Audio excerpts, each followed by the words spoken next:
Warning: Fear and Hunger Termina contains harsh depictions of violence, mutilation, drug use and addiction, and sexual assault. Viewer discretion is strongly advised.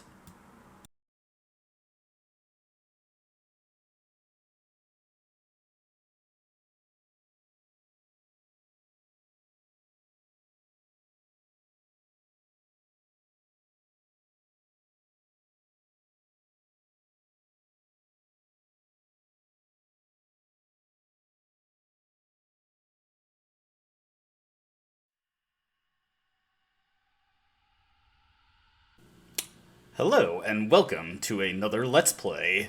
This time around, we're looking at Fear and Hunger 2 Termina, made by Happy Paintings, aka Miro Havernen, aka Orange. I'll probably refer to him as Orange, since that's his Steam username, and that's the most often I see him.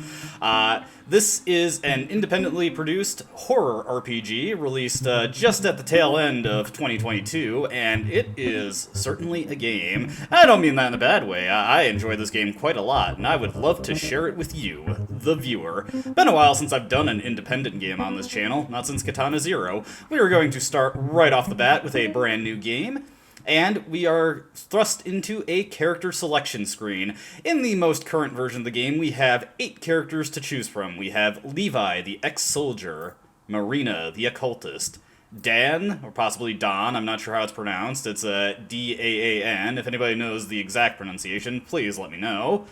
We have Abella, the mechanic, Osa, the yellow mage, we have Olivia, the botanist, Marco, the thug/boxer, a dual-class character, very nice, and Karin, the journalist, also affectionately known as Karen.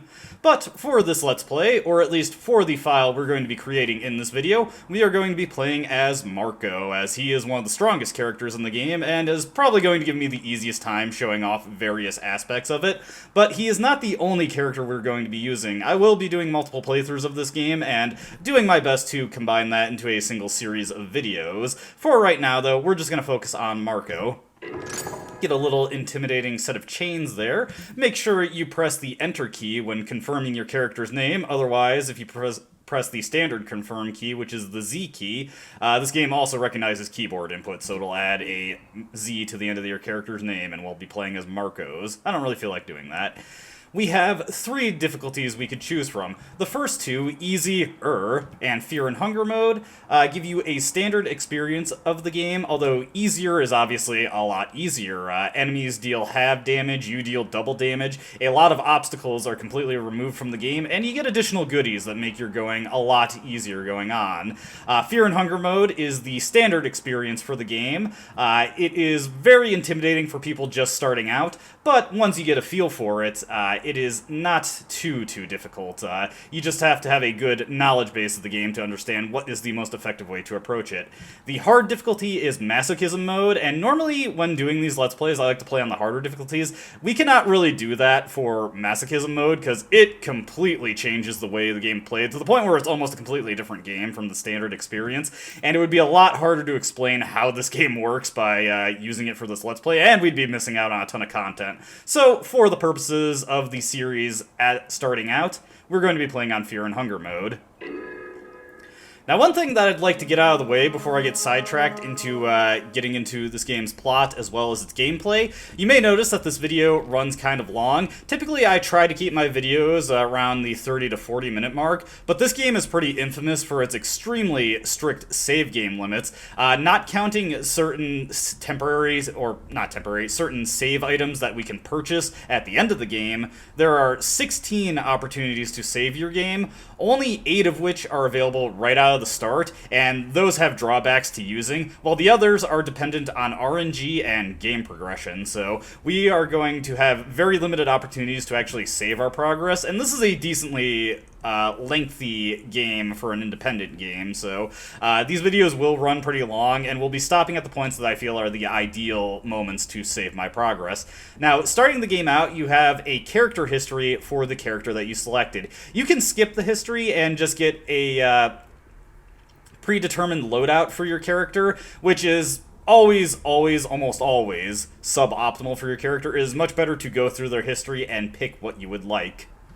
Because there's a decent amount of text in this game, I'll be reading through a lot of it, especially the incidental text and narrative text. But if you'd rather I not read character dialogue or the like, just let me know in the comments section. For this video, though, that's what I will be doing.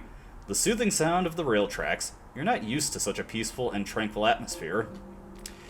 You can't help but let your mind wander. You reminisce what has led you to this point in life. This dialogue is the same for every character, but going further, we get individualized backstories for every character in the game. For Marco, for the vast majority of your life, you've only known the streets of the Vatican City. This is actually the first time in your life you're traveling this far from those narrow and crowded alleyways.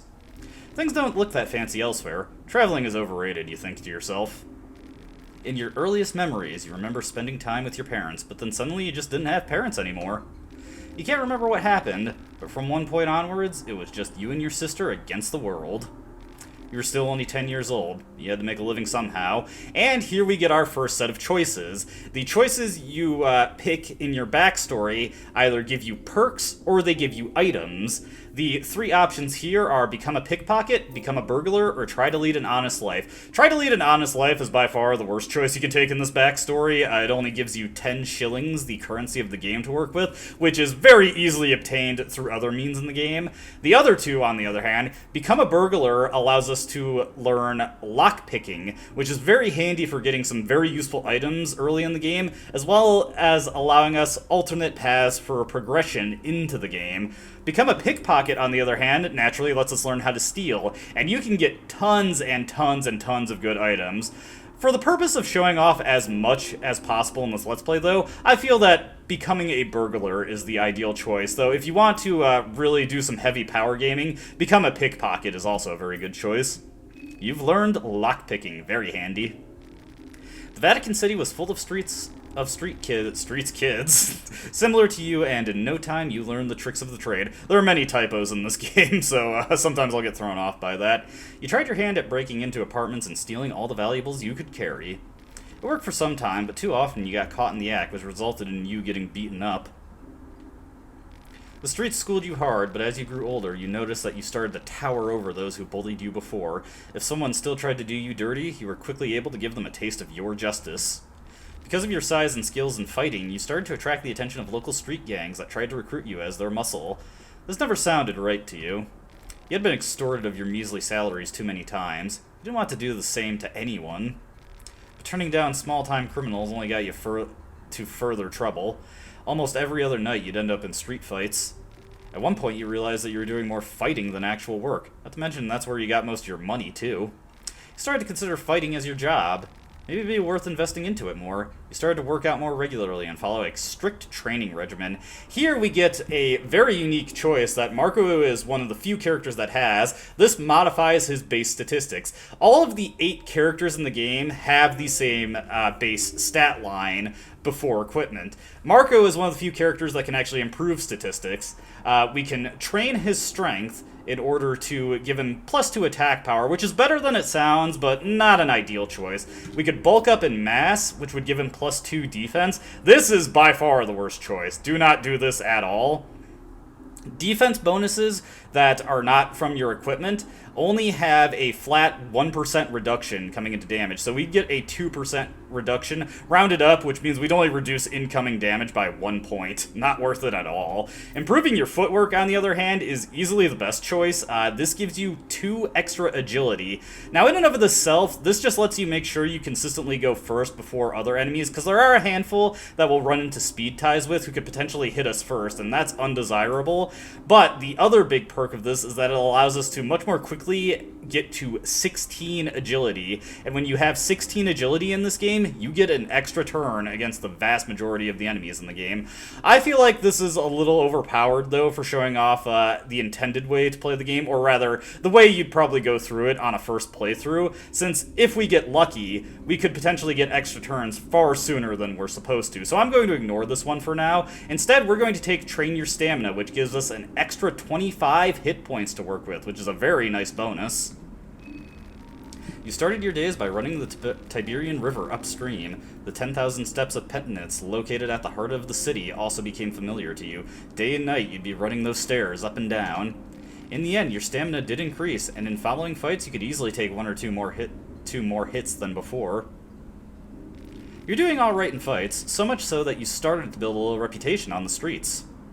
In no time, you moved on to underground boxing rings, where there was more money on the table and less danger of the opponent pulling a knife in the middle of a match. While you were busy in the ring, your sister had grown into a beautiful young woman who attracted all kinds of admirers. It would have meant trouble if it wasn't for your mean reputation. Most low-life thugs on the street knew that they'd have to answer to you if they tried anything dodgy. That didn't mean there weren't those who tried. You started to get close with a known mobster, Ricardo Accardo. He was the heir to the Accardo branch of the family. The family was an organized body of criminals operating in the Vatican City. In all intents and purposes, the family was a mafia, but they also had deep ties to the church, which in turn was running the country, so it was a bit more complicated. Despite being a mobster, Ricardo seemed decent enough. He had a flirtatious and flattering way of speaking, and in general got along with everyone. He took notice in your skills and tried to casually recruit you to their ranks. He politely declined the offer. Since he didn't take the offer, Ricardo had another one on the platter. He proposed they'd hook you up with a real boxing trainer to get you to the next level. You declined, but your sister insisted you at least try it out. You agreed. Things started to feel more professional the second you stepped inside the gym. The trainer, an elderly gentleman and an impressive record of previous apprentices, was impressed by your raw skills. He thought that the best way to push you further would be to choose where to specialize. Here we get a selection of different perks from Marco's own skill tree that we can choose to learn starting out from the game. It's worth noting that the lockpicking and stealing perks we were able to pick earlier are actually from skill trees outside of Marco's own skill tree. He's unique and one of the few characters who actually has an option like that. Anyways, we can specialize in accuracy, which gives us unarmed or barehanded proficiency, which means that basically against standard targets, Marco will never miss with his punches. Not terrible, but definitely one of the weaker options we could take here. We could specialize in evasion, which would give us the bob and weave ability, which is a buff that you can put on Marco that gives him a 50% bonus to his evasion rate, meaning he can avoid attacks a lot more consistently. Also not bad, but I'm not a huge fan of it, especially because accuracy and evasion modifiers, a lot of them do not apply on the turn that they come into play and tend to only work afterwards, so this one can be a little dodgy as far as actually preventing damage. We're going to scroll down to the last one, Adrenaline Rush, which is a special passive buff that causes your physical attack power to increase as each turn grinds on, and it's the only passive, well actually no, accuracy is, but it's one of the 2 passive abilities that we can pick here. It's not a terrible one, and it'll improve the amount of damage you deal over the course of 3 turns, but I'd say like about 60 to 80 damage depending on what weapon you have. But the one that we want to go for is Specialize in Defense. This gives us Perfect Guard, which in addition to reducing the damage that you take while guarding even further, it makes you immune to limb loss, which limb loss is a very important aspect of the combat in Fear and Hunger, and we will get into that earlier or later, but this is by far the best ability we can pick starting out, so we're going to take it. You learned Perfect Guard. His methods proved effective. Soon you had your first real bout in the ring and won the match with relative ease. Your sister and Ricardo were there to congratulate you. You continued with your winning streak. The hype around you was growing. Slowly, even you started to believe the hype. Ricardo was able to organize big matches one after another. You started spending more time inside the family quarters with Ricardo and your sister. Without noticing it, you had been pulled into the criminal world. What started as helping out a friend became a more frequent occurrence. Soon Ricardo showed his true colors as well. He had been building you up for a fated boxing match. Apparently your next opponent was a former family member who had cut all ties to the organization. Your job was to kill him in a boxing match. You politely declined, but at this point there was no turning back. Ricardo reminded you that he got your sister back at his flat, and she'd feel it in her skin if you didn't comply. You didn't know what to do. Soon you found yourself in the ring with the ex-family member and the bell rang. He was a tough opponent, but you managed to get the best of him. You were able to counter one of his attacks with a knockout hit.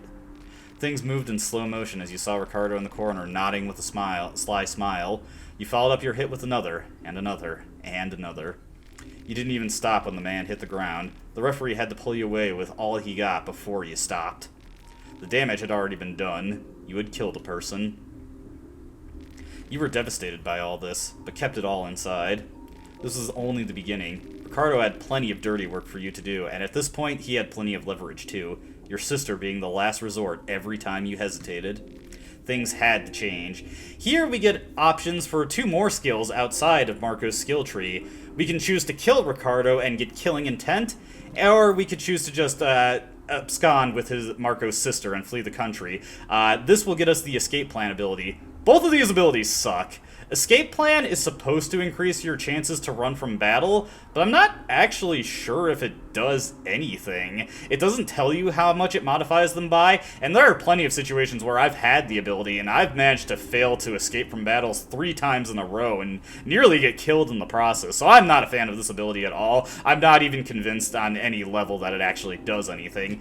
Killing intent is also pretty bad. It makes weak enemies afraid of your character, which allows you to either ignore them or get a free turn on them, which quickly becomes irrelevant as we start running into tougher enemies, but it does have some function in the early game, so we might as well take it. Ricardo was wary of you. He seemed to sense your killing intent from miles away, and that's why he avoided seeing you alone to the best of his abilities. He was too cocky to consider you a serious threat, though, as if he had you under his thumb. That proved to be a grave mistake. For him. You were to meet Ricardo and a dozen of his henchmen at a local club to discuss another one of your many tasks. You'd been waiting for an opportunity to see him alone, but that opportunity never presented itself. Fair enough, you thought. The moment you got to a punching distance, Ricardo had a split-second realization of what was happening before you knocked him off his feet. The little rat tried to slither away, but you grabbed him by his throat and kept slamming him on the floor until he stopped moving. In your rage, you lifted him up and threw him over the railing. He fell from the 2nd floor to the center of the club's dance floor.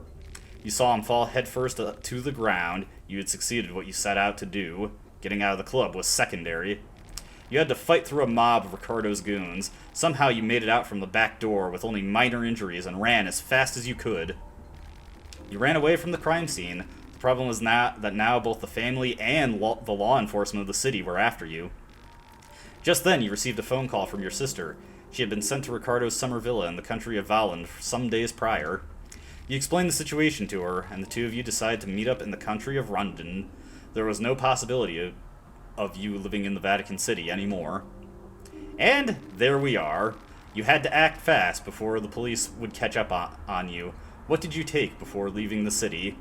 We have 3 sets of items that we can take here. We can take luxury products with us, which is heroin and pet pills. Kind of doubt that Marco is a recreational drug user, considering he's a boxer and all, so we're going to pass on that. Those are really good items, though, so it's not a terrible selection to take. We can stock up on food, which gets you a bunch of crap that I don't want. And we can stock up on medical goods, which gets us 2 healing items, plus an item that will treat bleeding. Very handy to start with, and it'll give me some breathing room if I screw up, so let's take those. You took the first train that left the country. The destination was an obscure little town called Prehevil in the country of Bohemia. You had no idea where that place was, but you figured you could plan your trip better once you got there. You've probably noticed at this point, but the Fear and Hunger games take place in an alternate world known as Europa, which is similar to our own world, but of course has a lot of distinct names and a very distinct culture. When we are done with our character history, we can elect to save it, so we're going to start saving a bunch of new files here. And we are also given the option to skip the intro. We don't want to do that. We want to see the story, of course.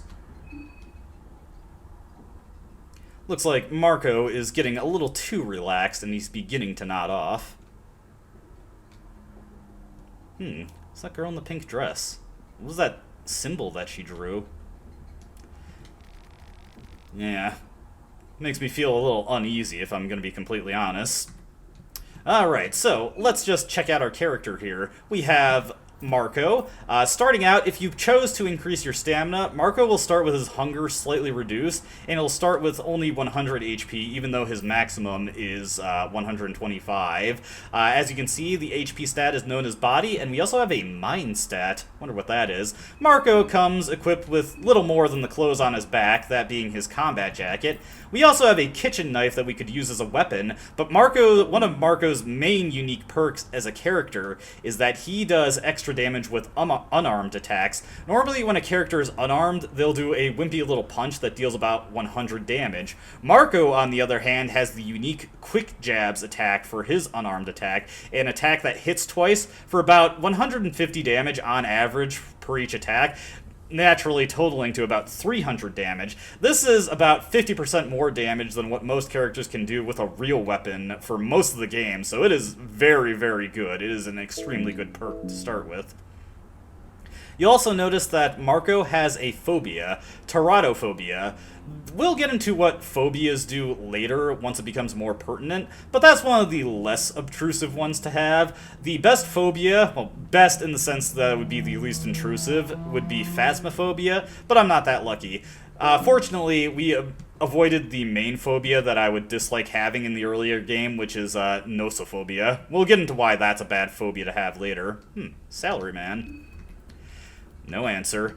One fun thing to note is that if you were playing as any character but Marco, he would actually be sitting in this seat right here, and you could interact with him, but much like the salaryman, he'd have nothing to say. We can also raid other people's luggage for some items. Here we can get 2 shillings, not too bad.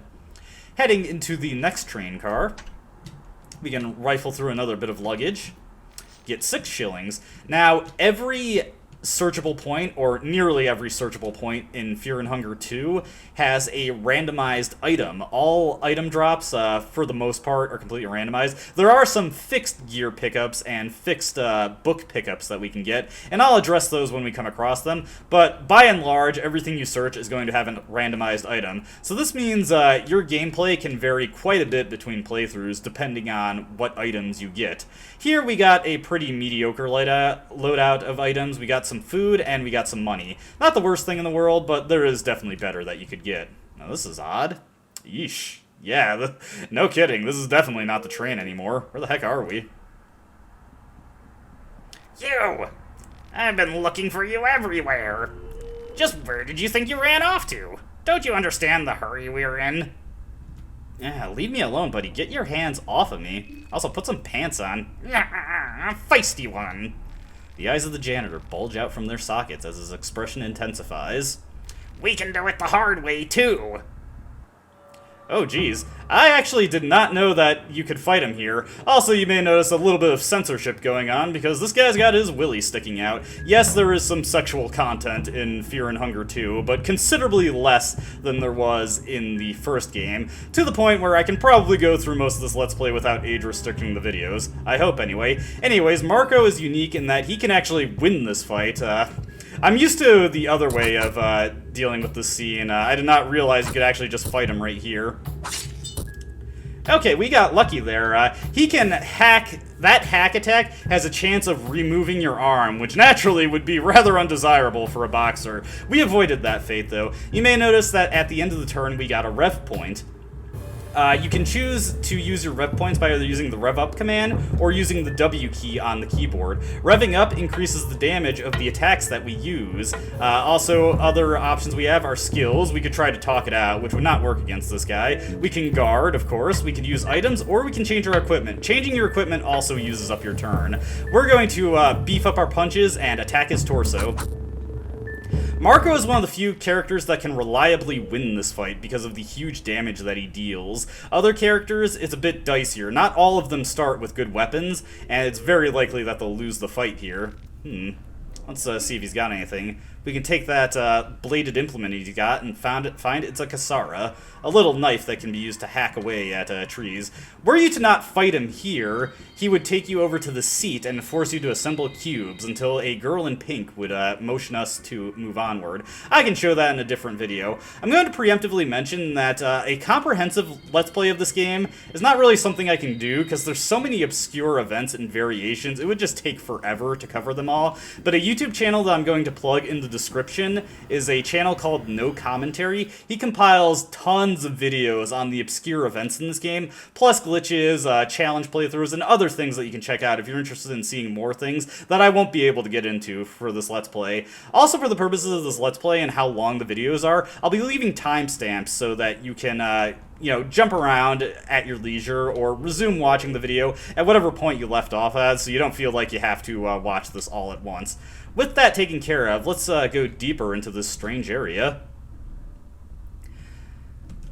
But yeah, not every character can win that fight. If you lose that fight, he will hack off your legs and take you back to your workstation. It's this area we've ended up in, though. Oh dear. And with a splitting headache, Marco is whisked off to a strange place. Who's this guy?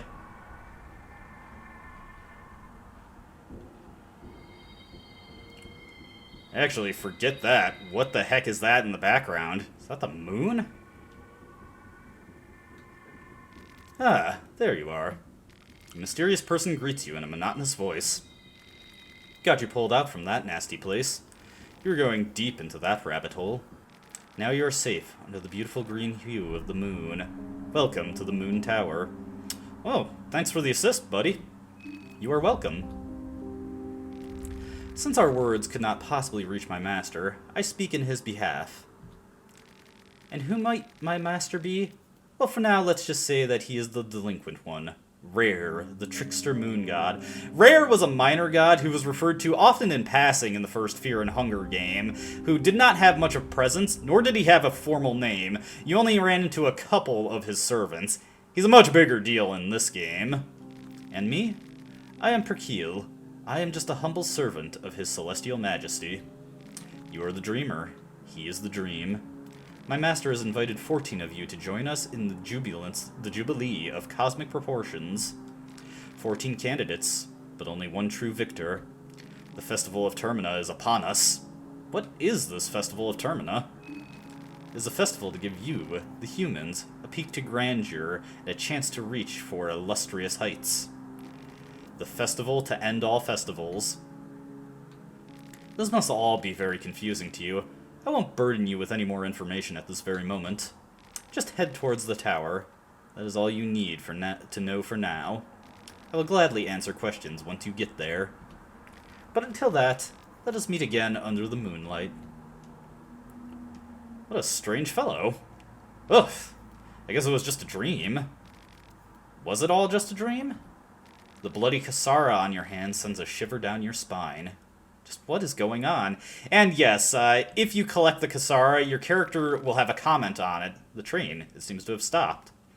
In the earliest releases of the game, there was no comment for that, but in this version of the game, or the current version, which is 1.91, you do get a little bit of extra text if you did grab it.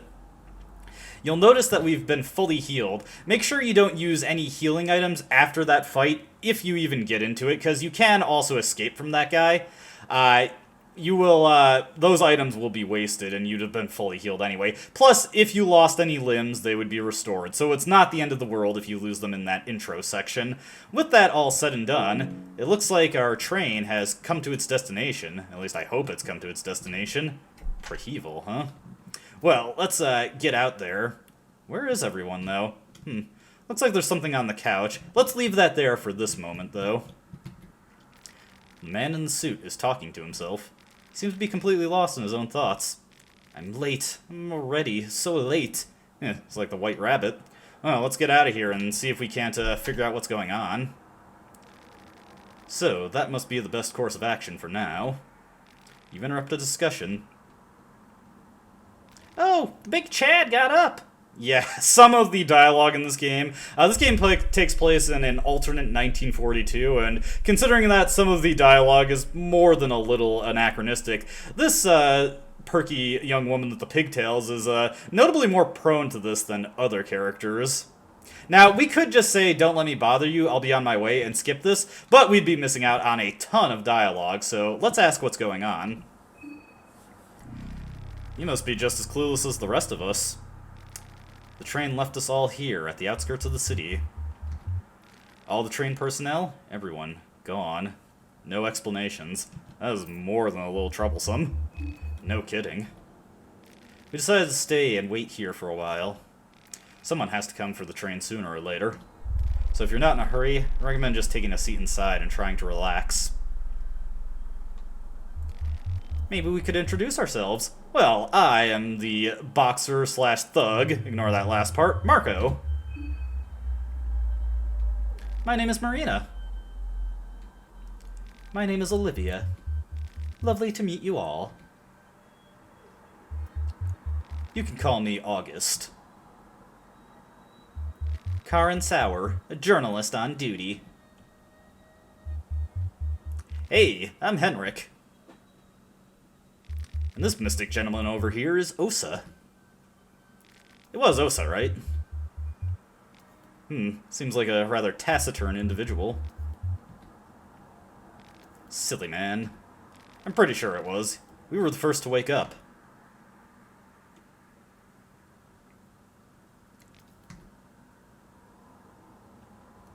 Before you came out, we were talking about this. You saw a peculiar nightmare as well, didn't you? How did you know about that? Everyone saw the same dream before waking up in the train. The moon, the girl in the pink dress, the festival of Termina. It all felt too real to pass off as just a dream. Not this talk again. We should have asked that army pig, that Bremen pig. He's in way too much of a hurry to leave. I bet he knew something.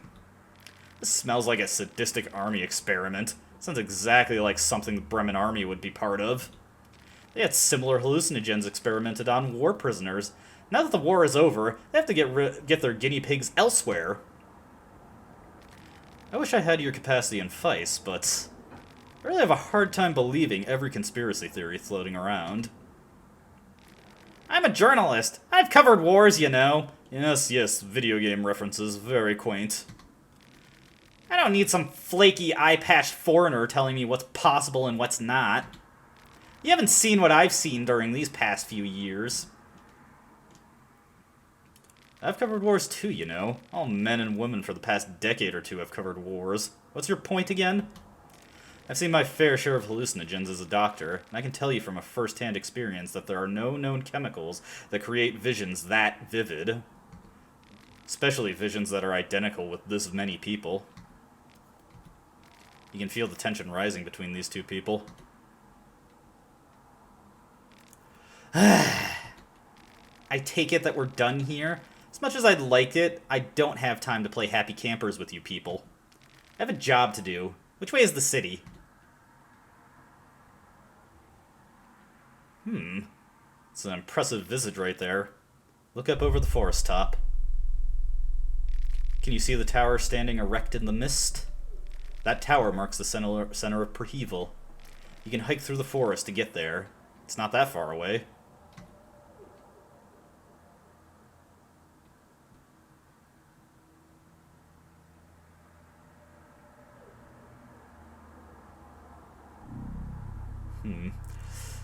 I gotta say, this place kind of gives me the heebie-jeebies, especially the ambience.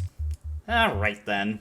If I see anyone, I'll let them know you guys are waiting here. Well, at least you're thinking of us. Have fun finding a scoop from that sleepy town. You know where to find us if anything comes up. What are you going to do, Doctor? Wait here, I guess. Not in a hurry. And with that, we are given control, and we are thrust into the first day. Monologue with the Moon. Before we strike out, though, we've got some more dialogue to get through. Don't worry, we'll be getting to gameplay soon enough. Let's start with the salaryman over here. Good afternoon. This is Kita Tanaka. Good to make your acquaintance. It's really troublesome what has come of our train trip. I'm not entirely certain on what to do. I have some urgent business at the city. Should I go on foot or wait for the train to continue? Personally, we don't know what's going on here. I'd recommend waiting at the train. Maybe I'll do that, yes. What about you, you dapper gentleman? Nice day, isn't it? Though, bit foggy. True enough. But it is peaceful in its own right, don't you think? I find it eerie, honestly. Do no fret. I'm sure if you stay at the train, it'll be alright. And what brings you here? Nothing much. Twist of fate, perhaps? I'm just passing through. Not too different from Marco, really. Yeah, they're gonna relate to that. I think I should get inside. The mist is creeping in. Yeah, this forest creeps me out.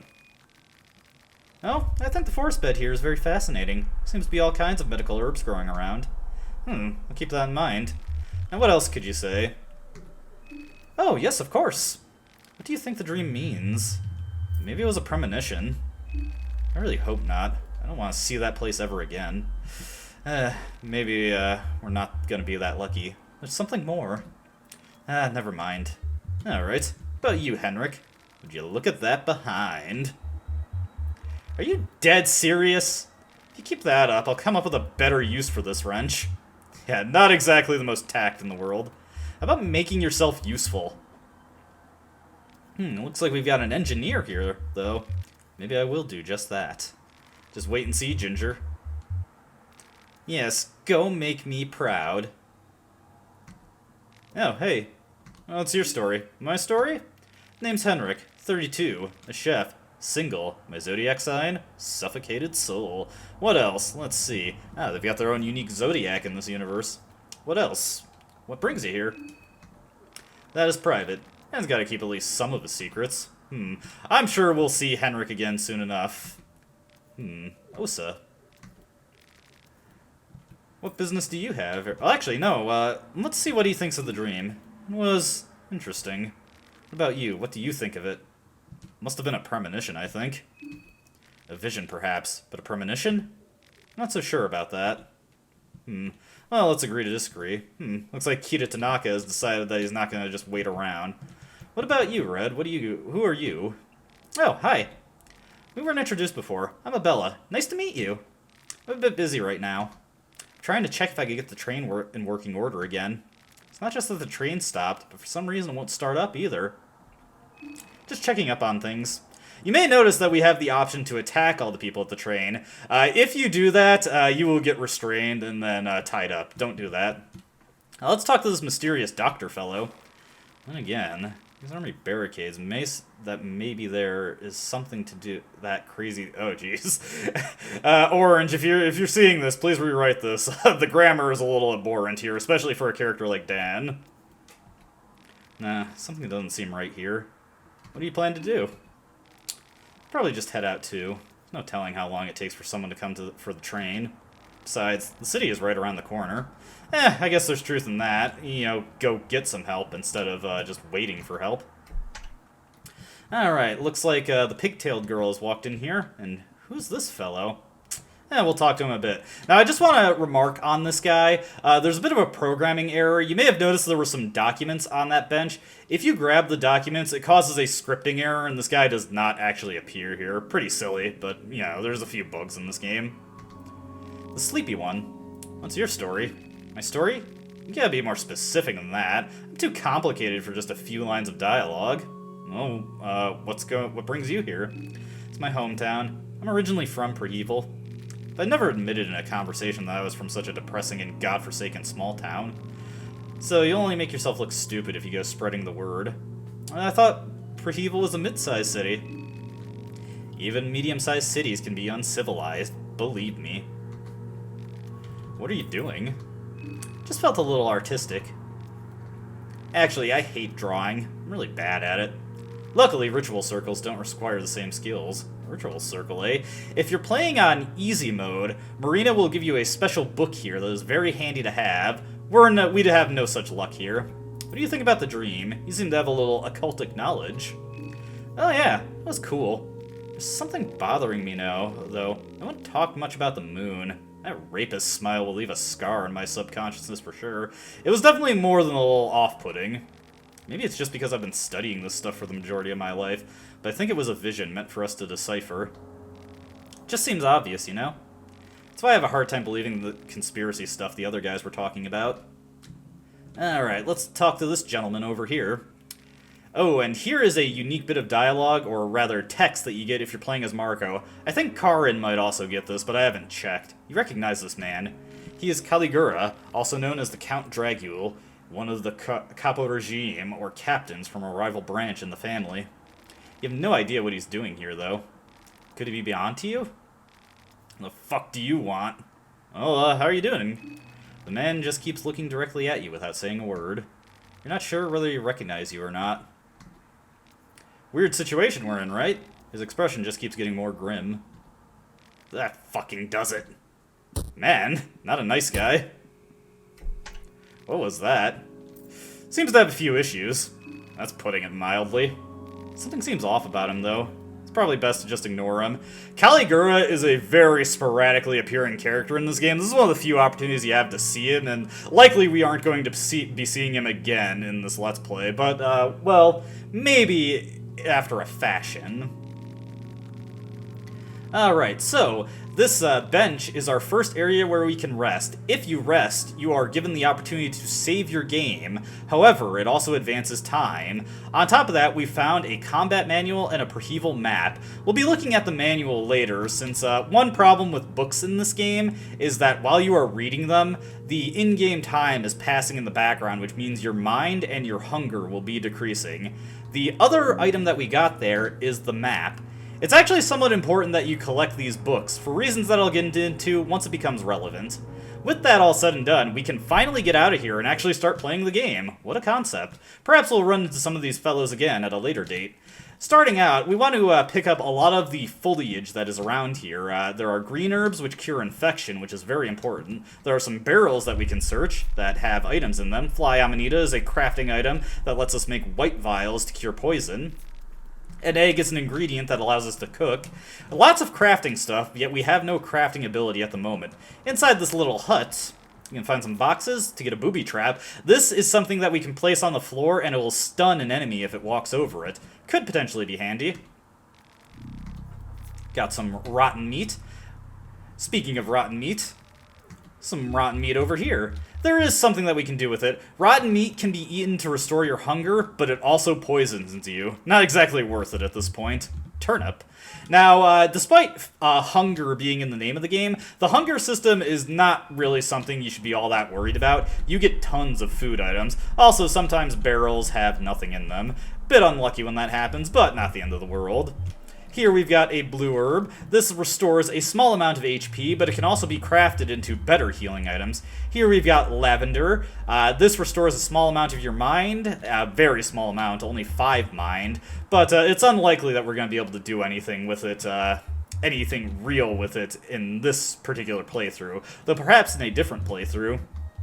And some penny buns. We can cook these into mushroom stews, which is a good way to restore your hunger. Or you can just eat them on their own and get some hunger back that way, though a much smaller amount. Alright, let's keep heading towards the city. You'll notice that now we are able to run around. You can run by holding the shift key, though I have set it to the S key on my keyboard so I don't activate sticky keys, because I don't feel like going into my computer settings to disable that. Hey, it's Tanaka. Uh-oh.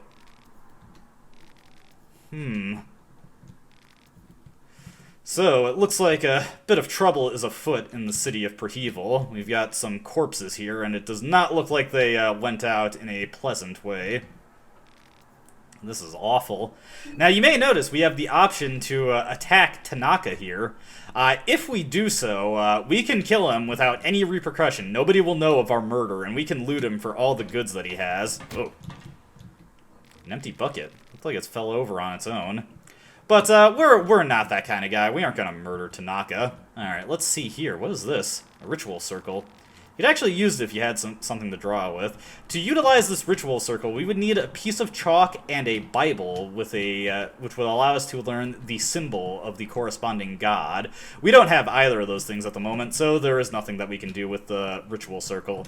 Do take note of the pattern on that circle. The pattern of the circle determines what sigils you can draw on it. Looks like we got some plants here. But Marco is not a botanist, so he cannot figure what to do with these plants, and he's not sure if it's safe to pick it. I can let you know now, though, that these orange plants are wild dagas. Wild dagas can be smoked to restore your mind, you know, hitting that daga.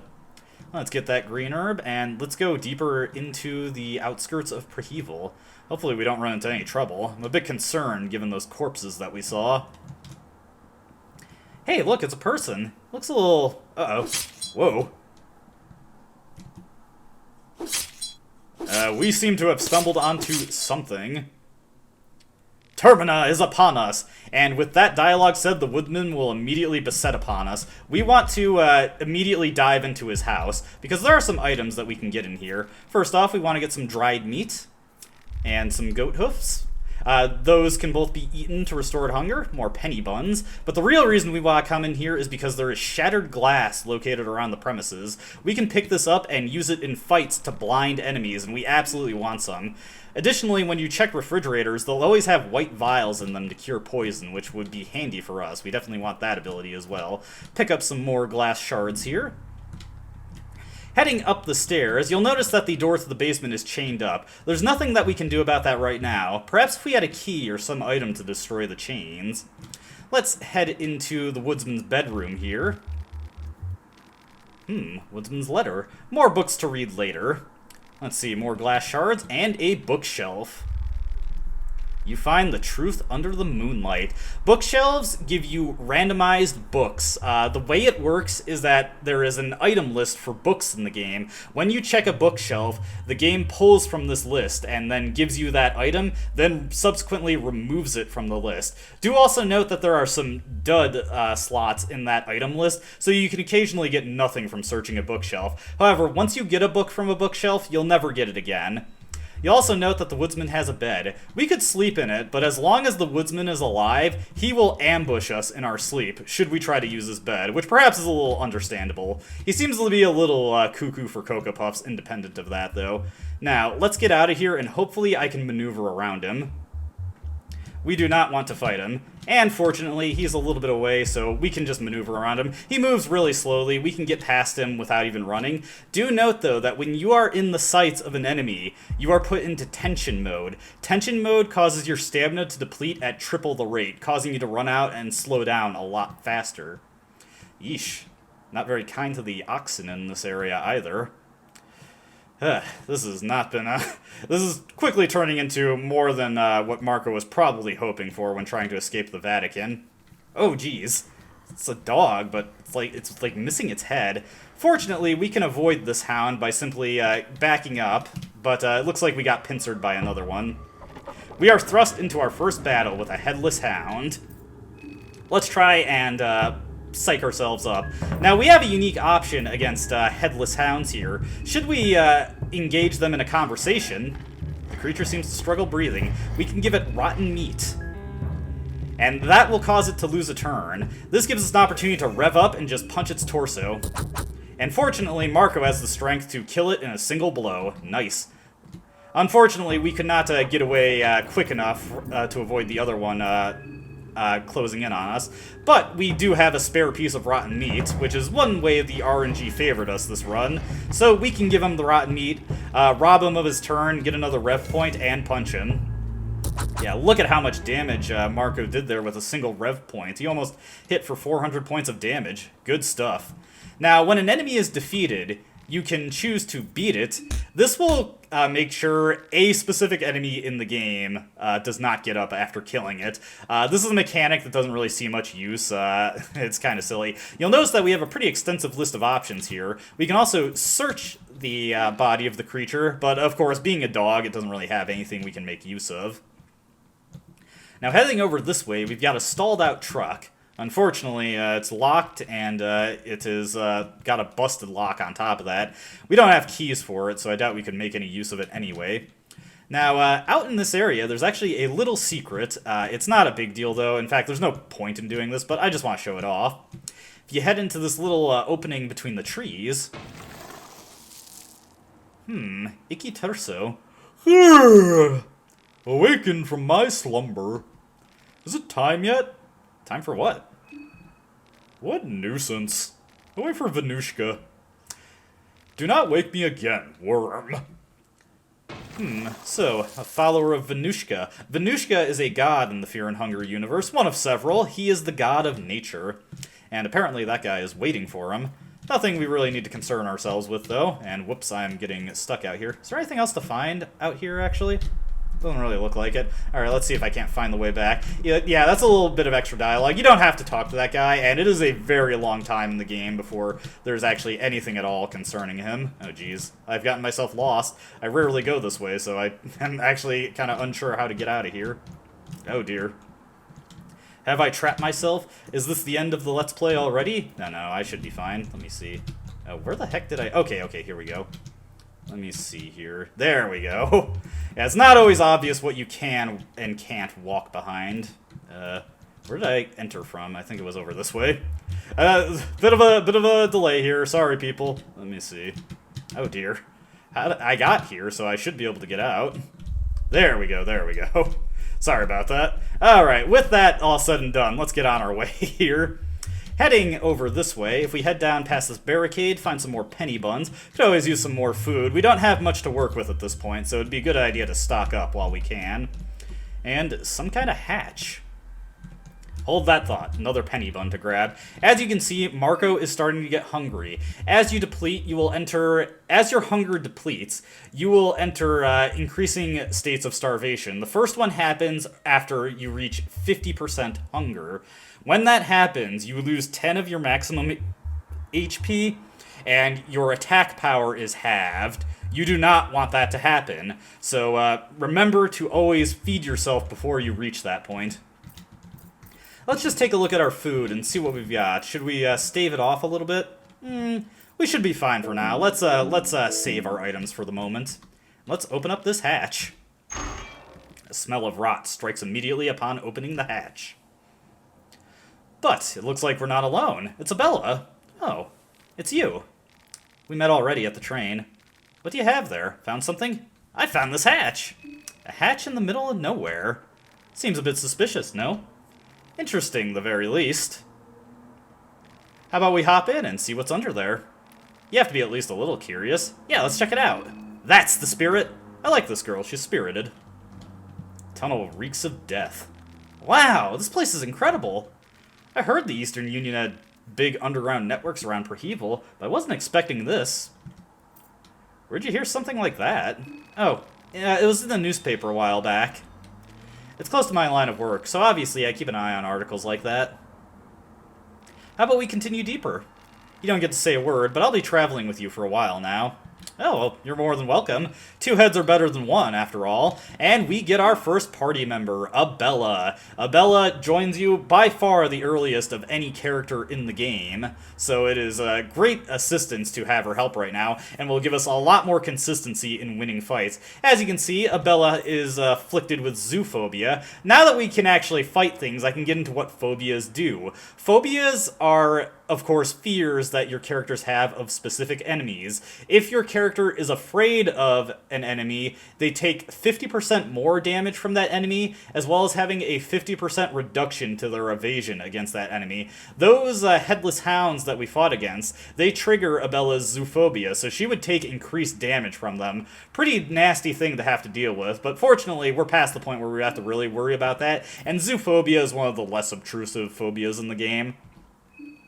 Abella comes equipped with a pipe wrench, giving her a solid 64 attack power. Your attack power is roughly translates to, for your damage, your attack power is gets roughly tripled, and then it seems to add a random number between 0 and 50 to determine the final damage you deal. Some enemies have a degree of damage resistance, which reduces your final damage total past that, though the actual enemies in this game that have actual damage resistance are pretty few and far between. Otherwise, she doesn't really come with much else besides the clothes on her back. However, she does have some skills. She has Short Circuit, which allows her to circuit out or short out electronic locks, opening doors in areas with, well, electronic locks. She also has the skill Wrench Toss. This allows her to toss her pipe wrench, which does 50% more damage than her standard attack, often hitting for about 300 to 350 damage, and it's a guaranteed stun on the limb that it hits, which is very handy. Naturally, though, because she's throwing her wrench, that unequips her afterwards, and she does not have the option to...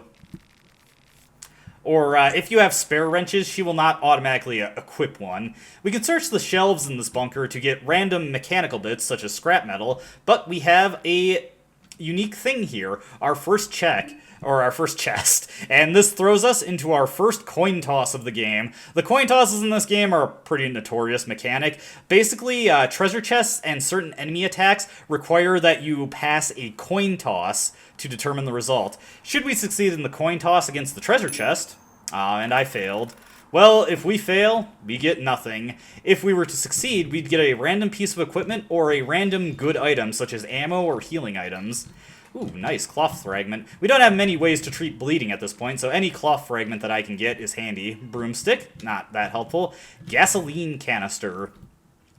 A gasoline canister is an item you can throw down in battle, and you can strike it to cause an explosion, which will light the enemies on fire, dealing some pretty substantial damage over time to them. However, it's also required for certain inventory puzzles. Hey, another pipe wrench. Not that it really matters. Isabella doesn't automatically equip wrenches when throwing one, so that broomstick we got actually was kind of a dud item, because we can just get one right here. Broomsticks can be used for crafting weapons. Abella, if you play as her, has the ability to learn a skill called Weapon Craft, which lets her make unique and very powerful weapons. This door's locked. We could attempt to force it open, but I don't think we would be able to break through that specific door. It also is not a door with a pickable lock, so Marco's lockpicking did not come through for us there. You find a saw blade. And what else do we got here? Duct tape. A saw blade is an item that you can throw in battle to deal light amounts of damage to enemies, and also can be used in crafting to create a weapon. Glass shards, very nice. That actually would be pretty lucky if I didn't go into the woodsman's house. Alright, another saw blade. And the second gasoline canister in this area. We need both of these gasoline canisters. Make sure you don't use them. It would be undesirable to do so. Hey, what's this? A formal hat. There's sweat stains circling the insides of the hat. That kind of looks like Tanaka's hat. He must be in here. I wonder where he is. What's that sound? Who's that guy? No, Tanaka! How could you? Why would you do that? Uh-oh. And we are thrust into our first boss encounter, Needles. And this is the first guy in the game to usually give new players trouble. We have a strategy, though. We're going to have Marco toss glass shards into his eyes. We're going to have Abella chuck her wrench at his arm to stun that little whip that he has with the needles. Now, do note that the glass shards can fail to blind him. One thing that we have to deal with is a coin toss. He is going to attempt to inject us, and that injection will stun the character and remove them from the battle for the rest of it. If you are a solo character, that injection counts as a game over, or rather, it counts as a loss to the fight. Not necessarily a game over in Needles' case, but it leads to a special scene that I probably shouldn't show in this video. Now, one thing we do that can help us out is that we have a lucky coin, which allows us to flip 2 coins if we press the shift key. So let's do that, and hopefully we get a heads here. Yes! So we dodge the syringe, and we're not stunned. That's very fortuitous. So now we can have Marco, or actually, wait, I gotta check. Okay, he wasn't blinded, so we want to throw glass shards at him again to try and reduce his accuracy. Let's equip the pipe wrench, and she can just repeatedly stun his arm when it comes back online. Back online. Okay, he is blinded, sweet. So now we can just focus on working his torso and killing him. Now he will miss most of his strikes. If the needle whip hits you, it will deal a decent amount of damage, and it will cause bleed and infection. But now that he's blinded, we don't have to worry about that nearly as much. Now, I've been letting my rev points build up, because when you get 3 rev points, if you use them all, not only do you do extra damage, you get to launch 2 attacks for a strike. For Marco, obviously, that increases his damage dramatically, and there we go. We have defeated Needles. First boss of the game, and it went about as well as it could go. Lots of things could have gone wrong there. Marco could have gotten stunned, or Abella could have gotten stunned, and then I'd just have to deal with the needle whip. I could have failed to blind him, but that strategy is reasonably consistent against him, so I felt comfortable in trying it in this video. We search him, and we get 3 syringes of heroin. We actually will need this for later, but not at the moment. If you are strongly against drug use, well, unfortunately, it's kind of a necessary evil here. 3 matches and 10 shillings. It's a shame, though. The Tanaka seemed like a nice guy. I wish there was a way to save him from that fate. Oh well. So, it looks like the first passenger on the train to Prehevil has passed away. Here we can check these lockers, and there will be some randomized loot in them. I should comment on the matches that we got. Matches can be used to light candles. Candles will restore 7 of your mind when lit, and will prevent passive mind loss while standing in their light. You'll notice that our mind meter is actually starting to go down. Also, I better feed Marco at this point. His hunger is getting rather dicey. But we are beginning to lose mind now that we are in the darkness. If you're above ground and outside and in the light, your mind will not go down. But in dark areas like this, or when it's night out, your mind will gradually decrease. And as your mind goes down, your character will become more afraid. Should your mind reach 0, which you really don't want to have happen, you will be struck in with panophobia, the fear of everything. This will cause you to take 50% extra damage from everything in the game. Naturally, this really stinks to have happen. Don't let that happen to you. Yep, looks like we're getting the goochers for coin tosses today. But at least I didn't fail the coin flip against needles. Now that we're on the other side of this door, we can unlock it. And we want to check out at the end of this hallway because there is a gasoline generator. And looks like we could fill it up. You need 2 gas tanks to fully fill this thing up, and once it does, it comes online and enables the power in this area. This will allow us to use the elevator. Were we to check out the elevator before filling that up, it would be a... we wouldn't be able to actually use it.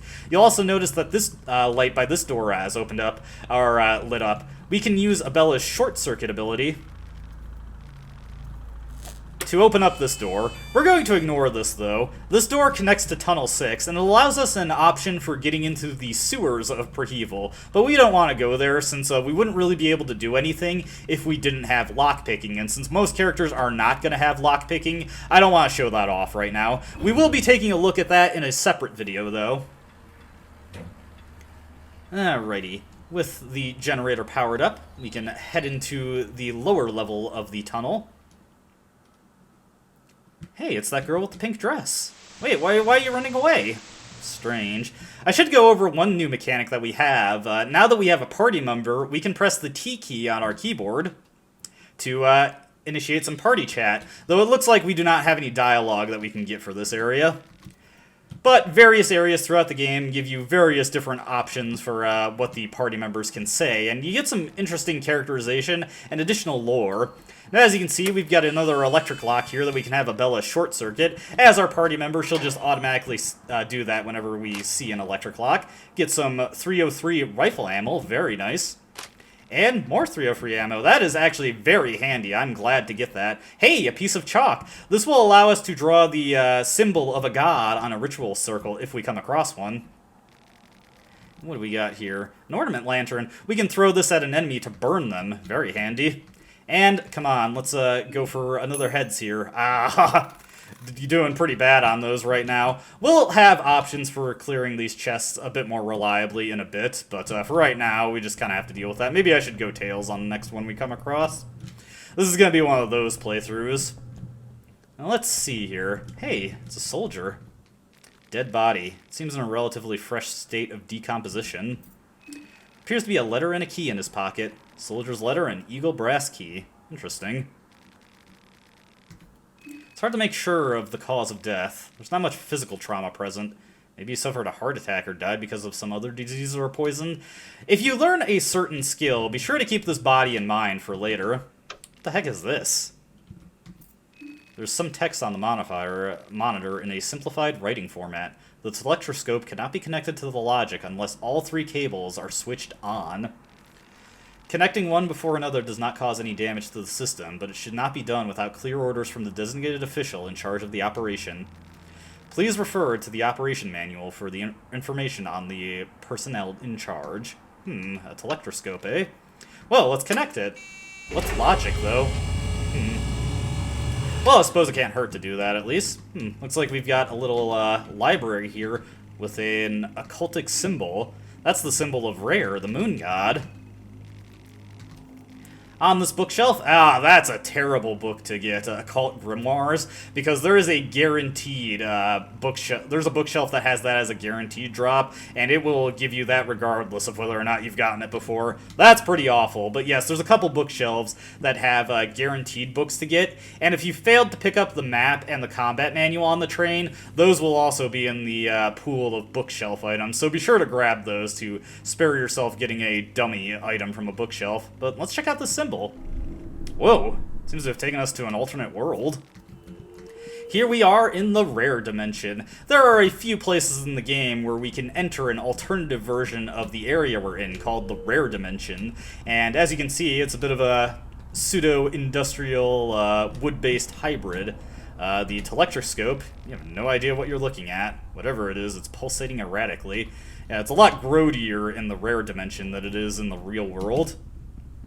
Heading over here, be very, very careful. That creature up there is a Ronteal. We can avoid it by just walking a set amount of distance away from it, but if we get close, it'll start chasing us through the area. Stepping down here, we want to go down, make sure we don't activate that thing. The Ronteals are very dangerous. They are enemies with a chance of delimbing us. We don't want to fight them. Hey, some vodka. Liquor in this game can be used to restore your mind. Not exactly a healthy habit, but I guess it's a bit of a necessary evil given the situation we're in. Let's ignore that Ronteal. Now, if you do spawn the Ronteals and kill them, you can check the dirt patches that they pop up from to get rust-colored pearls. Rust-colored pearls are an alternative currency in this game that can be traded with a specific NPC for some very unique and often very powerful items.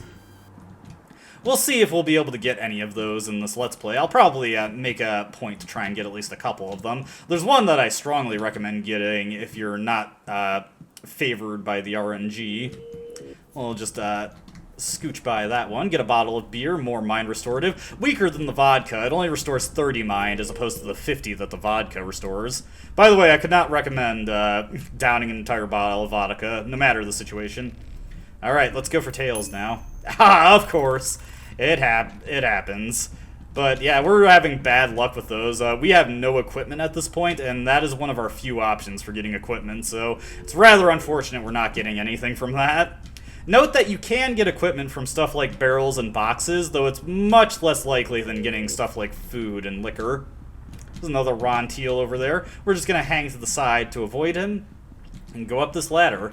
With how much we've traveled up, I feel like we'd be leaving. Huh, who's this fellow? Oh, this is the Bremen soldier that Karin must have been talking about. You made it out alive. I take it you found the key for the city gates? Oh yes, that's the one with the eagle. Good, good. I would have gotten it myself, but you never know what lurks in the deeper depths of this soil. Besides, the festival is only at its beginning. I don't want to do anything too risque just yet. Now I know you can be a reasonable person, so would you please open those city gates? I got some other business to attend to. So, be killing you later. I mean, seeing you later. Well, that's not creepy at all. I wonder what that was all about. Yeah, my thoughts exactly, Abella. I'm sure he knows something about this tunnel. These tunnels must be a part of the big reason the Bremen army wanted to occupy the area so badly. Well, Marco should know this, but let's feign ignorance. You can't be serious. You can't possibly be that out of the loop. Just weeks ago, the Eastern Union and Bremen made a truce. It's nothing major, of course. Just the end of the Great War. The reason why I'm puzzled about this ordeal is that the truce happened right after Bremen reached this area, the city of Prehevil. Seeing these tunnels makes me think there is definitely something fishy going on. We didn't find any parts for the train. Oh well. Maybe I continue with you just a little while longer. Might be safer in a group. And Abella decides to stick with us. Once we've done running the errands, I'd love another look at the tunnels. There has to be something we're still missing. But yes, you can get various bits of dialogue by just talking with your allies in the various locales dotted around Prehevil. With that all said and done, let's actually get into this town. We've been bumming around in the forest. There is a second route we could have taken away from the train, and we'll be covering that in a different video. For right now, though, let's get into the Prehevil Old Town. Pick up a red herb here. Red herb can be combined with blue herb to make mixed herbs that are extremely powerful, much like in Resident Evil. We can't do that at the moment because we lack the knowledge. We need to find a specific book in order to be able to do that. Alright, let's start looting these boxes. And heading into the town proper, another piece of chalk. Chalk is not a one-use item, so any more than the first one you get is completely useless. Hey, it's August! Whoa. Impressive acrobatics. But he's made it into the city. Unfortunately, there is a padlock that is preventing us from getting any further. We have a key, though. I don't think we could force the gate open, but we do have an eagle key. Now, we've got villagers here, and villagers are enemies, but because we have Marco's killing intent ability, they do not want to fight us. We're gonna fight them anyway, because we are in the business of murder. So let's start out with this. Now, the sickle from the villager has a small chance of removing an arm, but it is a guaranteed chance of causing bleed and infection. So we want to take that out, first order of business.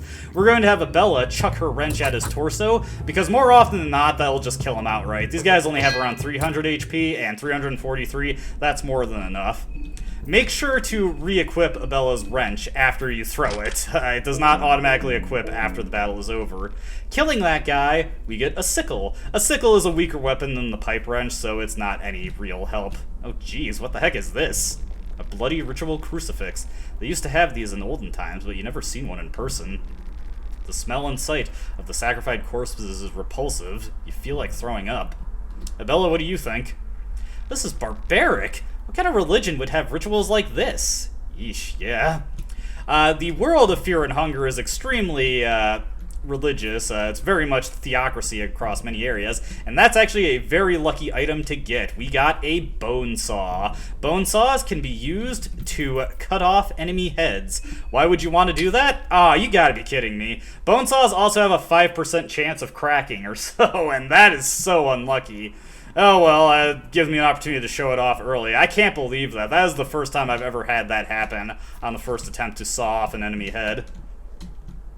This lady has been running from us like crazy. We're just going to be cruel and take her out.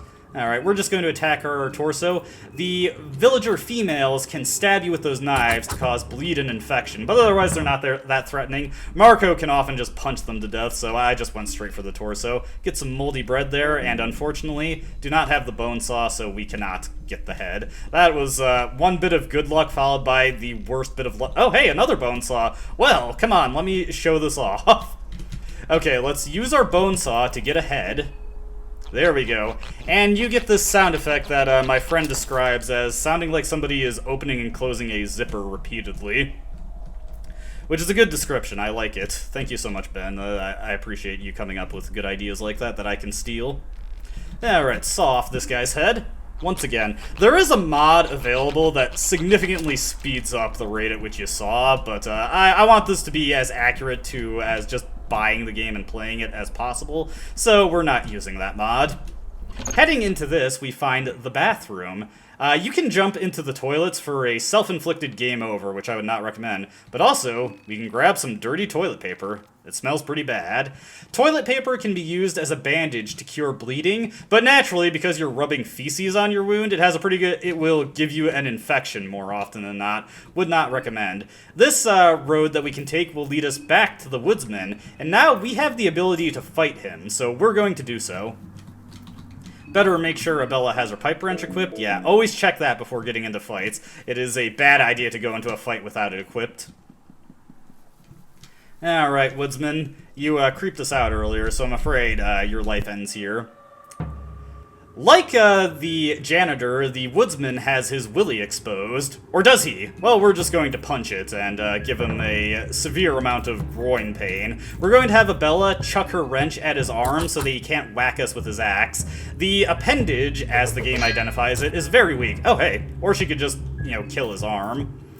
The appendage is very weak, so it can go down in a single bit of punching from Marco. Let's put Abella's wrench back on. We took out his axe, which can potentially take off your arm, so that's why I want to focus that. Now that his axe has been destroyed, he'll just focus on hitting us with his arm, but that doesn't deal that much damage, and we still have healing items if it gets a little dicey, so we don't have to worry too much about that. He is weak to bash-type damage, or well, his arm was anyway. Abella getting a crit also takes him down. One thing to note, hey, we got his key. We also take his axe. Very handy if you're a character who doesn't already have a weapon. Now let's take his head. One thing to note about Marco's fists, as far as the damage that it qualifies as, his fists are actually considered to be untyped damage, so they do not run afoul of the usual damage resistance that enemies have, and they actually hit considerably harder in situations where enemies are very resistant to certain types of damage, which is pretty nice to know. It also allows us to take advantage of a certain exploit with unarmed attacks later in the game.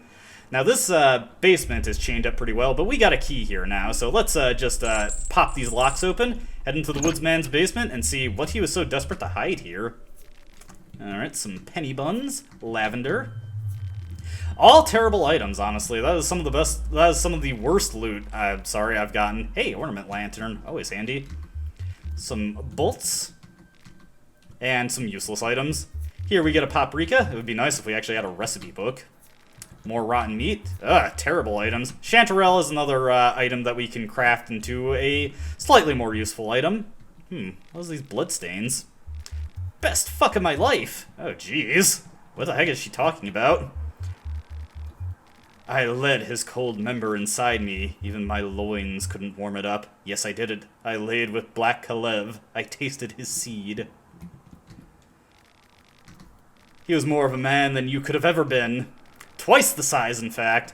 So I'm just gonna point out, Black Kalev is the goat out front. Yeah. Hi. There's a seemingly dead old lady here. She seems to be holding tight on a piece of torn paper. The note has been written with blood. I'll reunite with my lover on the other side. Okay, you have interesting fantasies, lady. We'll light this candle up here to blunt the mind loss from being in a dark, creepy basement with a zoophile. Hey, we got our first recipe book. Very nice. Unfortunately, that other bookshelf is not interactable. Nonsensical ramblings of a crazy person, you say. Ritual circle here, but we still have no Bibles, so we can't actually draw anything. Remember how it has an outline of Rare's symbol, though? We'll check that out later once we actually have Rare's Bible. Actually, having pretty bad luck with the bookshelves we've checked so far. Any one of them could have given me a Bible, and they've just decided not to. But yeah, here is the goat, Black Kalev. Well, I mean, we can pet the goat. You can, in fact, pet the goat in this game. You pet its head. Absolutely no reaction. Its glassy eyes stare right through you. It almost feels like the goat thinks so highly of itself that it doesn't need to acknowledge you. Well, up yours too, goat. Note that if you examine that well, you can choose to jump in it, and if either Tanaka or the woodsman are dead, or both in this case, you get trapped in there and it's game over. Do not do that. Heading back into the old town proper, let's start looting more of the boxes around here. Alright, good stuff. We're getting a good supply of money, which will come in handy later. Okay, heading into this humble abode here. There's a few things for us to check out. First, we want to hit the upper floor. Up here, there is a treasure chest that awaits us. Come on, let's get our first successful coin flip of the Let's Play. Yes! I was able to tell that was going to land heads. We get a Dragoon helmet. Very nice. Piece of headgear gives us additional damage resistance, plus, as a helmet, it gives you immunity to the concussion status. Concussion is the name for the stun status. It's what Abella afflicts with her wrench toss. Now, something to note about defensive gear in the game. You notice how it increases your defense stat? That is a complete lie. It does not provide any benefit to your actual defense. Defense, in general, is supposed to be a 1% reduction to damage per point of defense you have. But whether by design or by bug, the defense provided by gear does not do that at all. Instead, the only thing that boosts your defense from gear that you equip are the damage resistances. As you can see, we get 8% resistance to all damage that we take from all sources that are not magical or fire-based sources. Not anything to shake a stick at. It'll reduce most attacks by at least 1 point of damage. But yeah, the defense stat is pretty much a lie for the most part. Now, boosts to your defense independent of your gear, those actually do work properly and give you a gradual 1% reduction, but there are not that many items that give you, or not that many ways to boost your defense. Radio here. What's going on with that radio? Well, nothing we can do with it right now. Wonder if it will become something. You can take some black matter, which can be fed to the goat, but for people, it is not fit for consumption. Some more glass shards here. A television. Bit of an odd thing to have in the 40s. Did TVs didn't exist then? Anybody who knows, let me know. Get a carrot, which is another ingredient. Wheat flour, another ingredient. Now heading over here. That's strange. Oh, I bet, there should be a woman somewhere in here, but I think my killing intent scared her off. Yeah, it did. This woman, if you don't have killing intent, if she gets sight of you, she will begin to chase you, and if she gets the first strike on you, she will initiate a coin flip attack that does a lot of damage, but she's scared of Marco, so we were just able to attack her no problem. That would be lucky if we did not start with lockpicking, that we got a small key there. Much like Legend of Zelda, small keys can be used to open locks interchangeably, and that allows you to get in some areas with some good items, or allow you to bypass some of the challenges in this game. I'm going to be playing this pretty close to how it would be for a first-time player, though, so we're mostly going to ignore what we can do with the small key. Let's see, we got another circle here, but this one's different from the one we saw in the shack in the woodsman's basement. Kaiser critique. No Bibles yet. One thing to note about that recipe book we got, in the first Fear and Hunger game, you actually had to read books that taught you crafting abilities in order to get their effect. In Fear and Hunger 2, you just need to have the book in order to do that. Incidentally, we're now able to make our own mushroom stews. It's a good thing, because Marco is starting to get a little peckish there. Let's just feed him up. There we go. Alright, let's head deeper into the town now.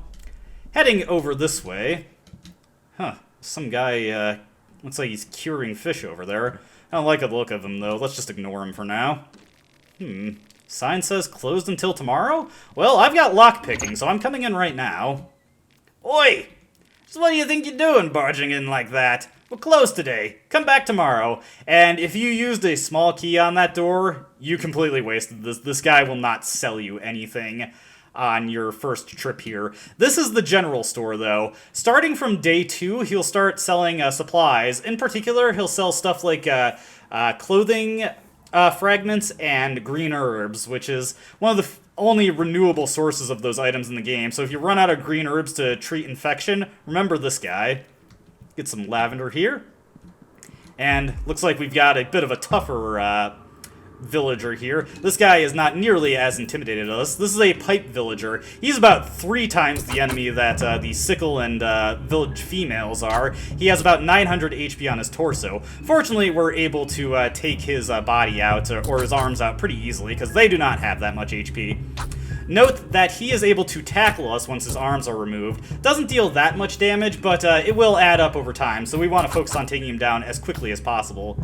Note that the sickle villagers and the pipe villager, if their left arm is intact, they're able to put down bear traps, and if you do not either destroy them or perform a guard to jump over them, you will have your legs removed, which is naturally not a desirable thing to have happen. Let's restore some of Bella's HP. Blue vials restore 30 HP. Once we pass the threshold where that HP won't be wasted is a good time to use it.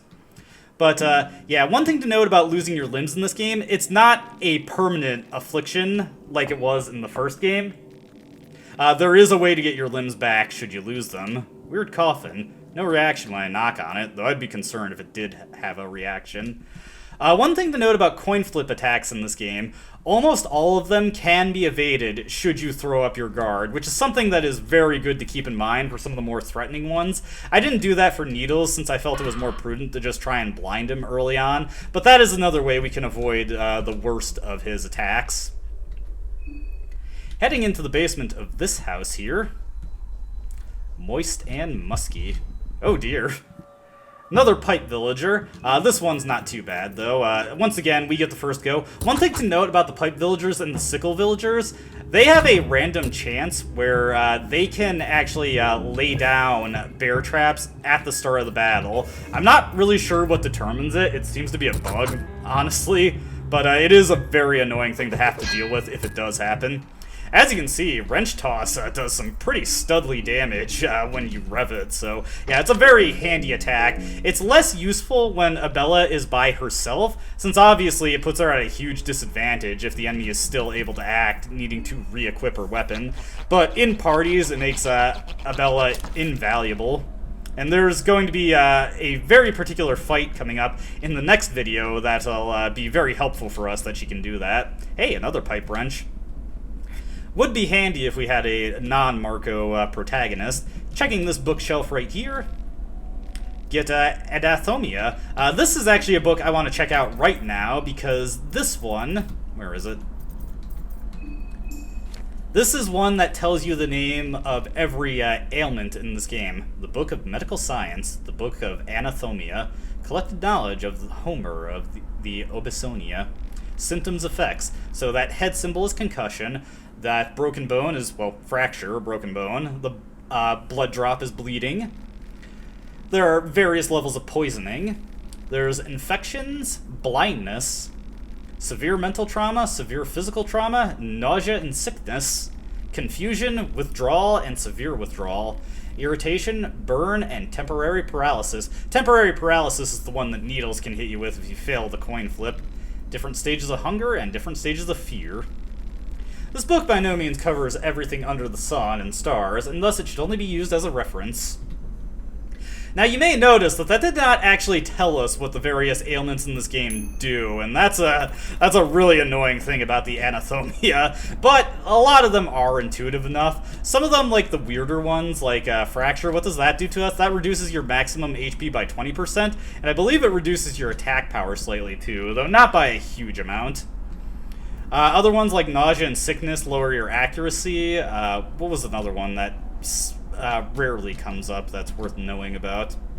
It's not too important. I will remark on these things as they happen. The main ones to worry about are bleed, fire, and poisoning, since those are DOTs, and you want to treat those as soon as possible.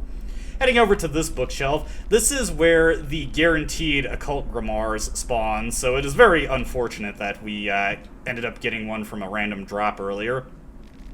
The Altar of the New Gods. To appease the ones sitting at the Grand Hall, you must put forth a worthy offering. Heading to here, this is the first guaranteed bone saw in the game, and where we're supposed to get it. I got lucky, though, and got a couple beforehand, which allows us to use a ritual circle. We could pray for the new gods, which, to my knowledge, does not do anything. However, the main thing we can do here is offer up our severed heads, should we sacrifice them. The Tainted One. Unbearable existence, the suffering, the agony. We play the secret song that echoes from within, the sound that is like razors through flesh. Can you hear it? Yes, you can hear my voice after all. You who came with the offering, ask and thou shalt receive. You receive 5 soulstone shards. Soulstone shards are used to craft soulstones, which are how we learn new skills. With that, the Tainted One leaves. You can summon the Tainted One whenever you have heads to tribute. Very handy to know. Got another wooden chest here, and we picked up a lucky coin earlier, so let's do a double flip just to try and get some equipment here. Hey, oh, that is beautiful. Bremen Elite Helmet is the best helmet in the game, giving the most damage resistant, and it gives you immunity to blindness. Very handy to have when that is a concern. Plus, it allows us to pass our Dragoon helmet down to a Bella. Very nice, very good thing to get. Makes up for all the failed coin tosses earlier. Hey, who's that? Are you okay? Looks like another soldier. Not a Bremen soldier, though. His jumpsuit is noticeably different than the uniform the other guy was wearing. Distinct from the soldier corpses we've been seeing also. Now, there is one more thing to check out in this house. To the left, there is a bed. You can rest on this bed. It's not a comfortable one, but it is an option for resting and saving your game. Should the pipe villager in the basement still be alive, though, he will ambush you in your sleep, so make sure he's dead if you do decide to use it.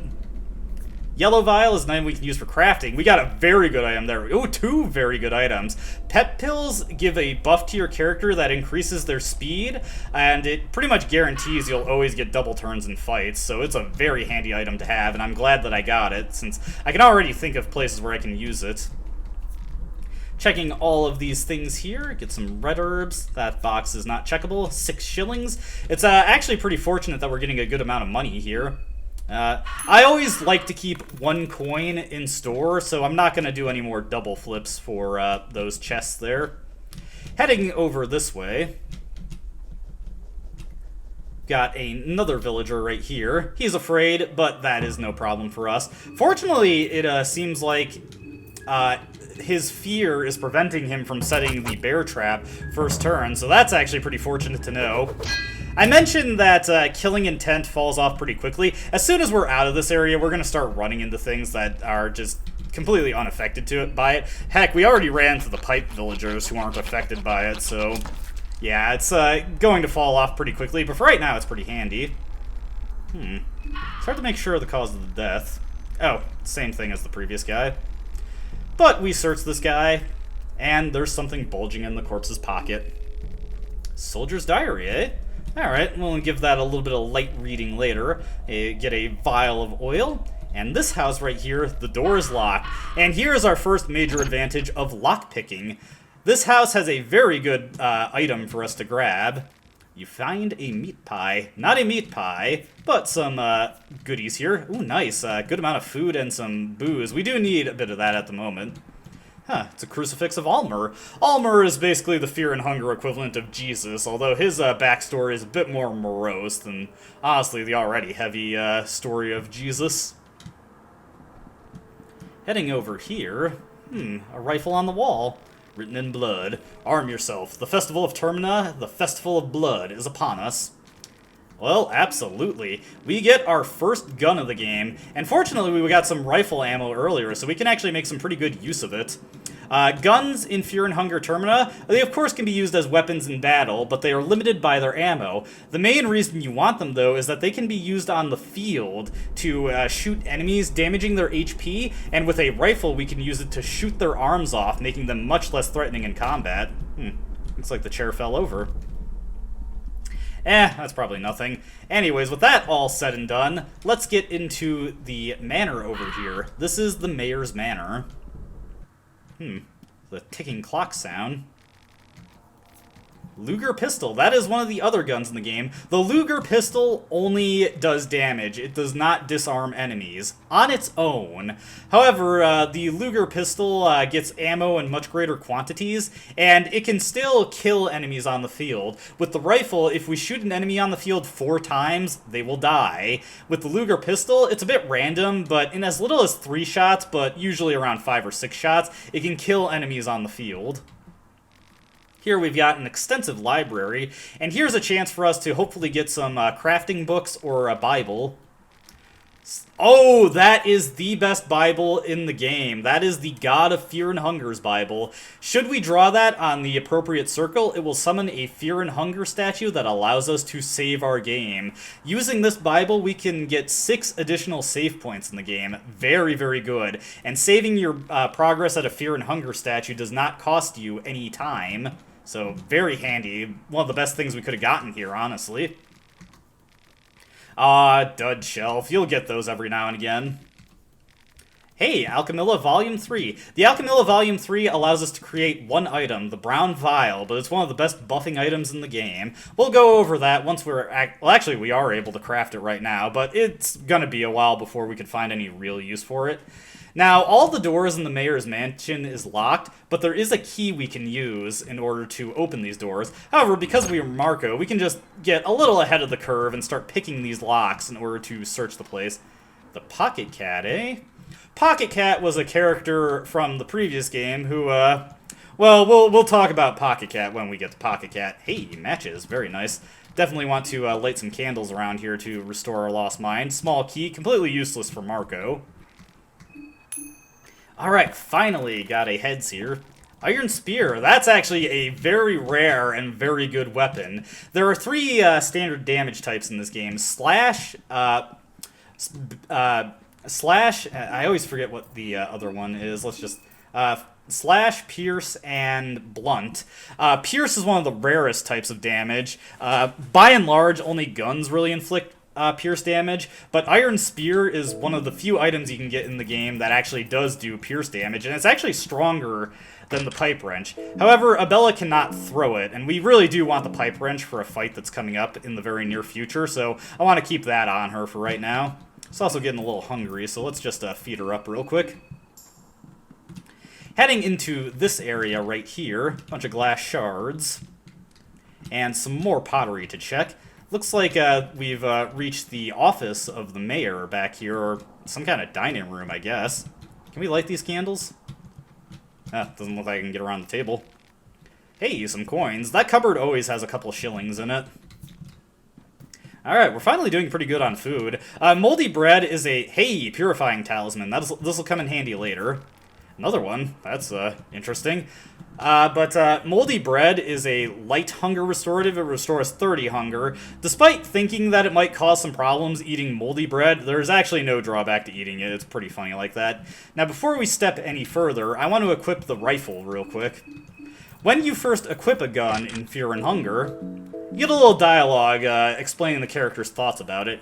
You never really used one of these, but you've seen enough soldiers cock their bolt-action rifle to know how it's done.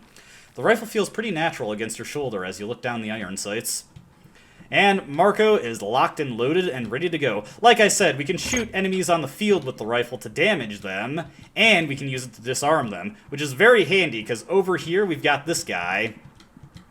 Okay, we want to back up, go into the doorway here, shoot him twice, and then de-equip the rifle so Marco is attacking with his fists going in here. Now, let's fight a decrepit priest. As you can see, we removed his arms. The decrepit priest has symbols carved on his hands, Grogorath on the right and Venushka on the left. He can cast Hurting and Pyromancy Trick with it. If he casts Hurting on you, it has a very high chance of blasting off one of your arms and giving you the bleed status, so we definitely want to remove the arms from the picture. Pyromancy Trick is a bit less threatening. It doesn't deal that much damage, and the burn status effect does not deal that much damage against your characters. So it's not a big deal if he Pyromancy Tricks you. Were we to not have a rifle, instead we could just have Bella throw her wrench at his Grogorath arm to remove Hurting out of the picture, and then Marco could just punch him to death at that point. Because we've taken out his arms, though, he can't do anything, so we can just wail on his torso and take him out that way. One thing to note is that if he has his arms, he can do a special one-hit kill move against your character, giving you a unique state to find yourself in. We're not going to deal with that, though, because it's a very bad idea to let that happen. Killing the priest, though, we can search him for a full soul stone, and then we can saw off his head. One thing to note about the priest and the woodsman's head is that they can be used for a special side quest that I'm just going to bypass because the item you get for it is not worth it. You get a special shield that gives you some magic resistance, but it's not a ton, and the item itself is worthless, so I don't really care about it. 2 shillings, very nice. Going down into the basement here. Got some more items to search. Could always use more blue herbs. It'll especially be handy once we get Alchemilla Volume 1, which will allow us to craft those. Some goulash, very handy. And let's open up this chest here. Get a sickle, that's useless. And we get the Manor key. Now here is some leather armor. We're going to throw that on Abella because she's got the weaker helmet at the moment. While I'm in the menu, I'm going to feed Marco the moldy bread so that we can stave off his hunger. Now, note this little thing looking down the basement here. What roots? Huh? Well, you see, at the ritual circle above us, you can draw Venushka's symbol on it, and it will cause a tree to burst forth from the symbol, creating roots that you could climb on in order to get into a secret room in the basement. However, due to a bug currently in the game, you can actually climb down those roots even if they're not there. I'm not going to do that. I will show off what's in that room later on, but I'm not going to cheese my way in there. Hey, the Chapter of Sylvian. Sylvian is a very, very good skin Bible to have. If you draw her symbol on that asymmetrical circle over there, she fully restores your health and mind, cures you of any ailments except withdrawal, and she restores any lost limbs. Very, very good to have. Probably the next best Bible to have for practical purposes. Because we have lockpicking, we don't need the Manor key, but at this point, if you have that key, you can get into every door now. You hear a heart beating sound? That's weird. Wonder what that could be.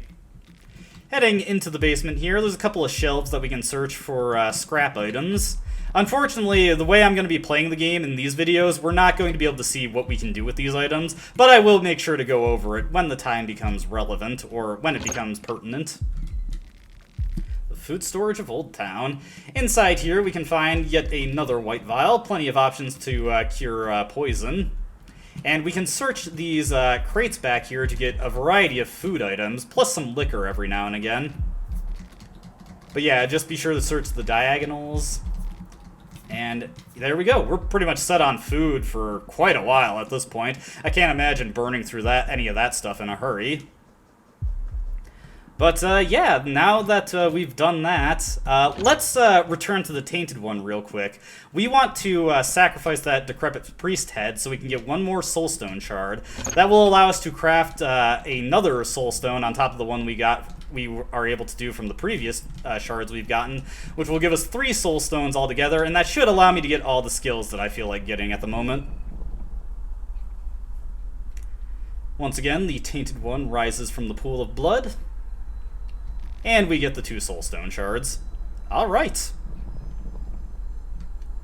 Now, let's make sure, always after getting Soulstone shards, be sure to craft them, because if you accidentally go to the place where you can use them without crafting them, you are going to have made a big waste of your in-game time. Now that we're at this point, it is time to actually explain how the time system works in this game. Time does not advance in real time. Instead, what happens is when you go to sleep, time will advance 1 stage. Each day is divided into 3 sections, morning, afternoon, and night. And the game ends after you sleep past the 3rd night. So you are allowed 8 sleeps throughout the game. That is 8 chances to save your game and 8 chances to do something else, which we will do as soon as we go to sleep. Now, inside the Mayor's Manor, you are only allowed to sleep at the bed uncontested if you have taken out the Decrepit Priest. If you have not taken out the Decrepit Priest, you will be ambushed by him. Another thing to note about this bed is that if you are a solo character, specific characters can run into certain encounters should they sleep here alone. But since we have Abella with us, we don't have to worry about that. Now that that is all said and done, let's take a load off. Man, this has been a long day and a long video. Oh, okay, never mind. Time to wake up, you piece of shit. This event's not supposed to happen if you have a party member. We're now finally going to have a little one-on-one talk. Now, we could just attack him, but let's see what he wants. What do I want? Rich. Very rich. Who sent you? Is it Cardo? You're one of Cardo's fucking soldiers. I recognized your ugly-ass mutt face the moment you came walking from the train cabin. Didn't have the balls to act right there in front of all the people? Fucking pussy. Pussy full of maggots. Yeesh, this guy's got a mouth on him. One wrong move, one wrong word, and you're a goner. Start talking. Listen, bro, nobody sent me here. Bullshit! The world just happens to be small enough for us to run into each other out here in the middle of goddamn nowhere? Yes. This funny to you?